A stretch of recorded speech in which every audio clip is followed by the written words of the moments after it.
Ladies and gentlemen, welcome to another video. In this video, we're going to be talking about how to fix your Instagram login request problem. So let's just get straight into the video. This is normally caused with the software glitches. So first, what you want to try to do is simply go ahead and remove your application from your device and then simply install it back from your app store by heading to the search bar and then searching for Instagram right over here, just like that. Once you've done that, simply go ahead and click on the application and download it. If that is not the case, then what you can try to do is open your app store, click on your profile, click on personalized recommendation, and click on clear app usage data. This will clear all the app usage data that is taking up some space, which is also causing this problem.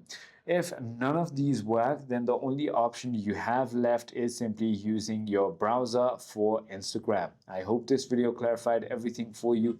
If you have further more queries, feel free to comment down below and I'll see you on the next one.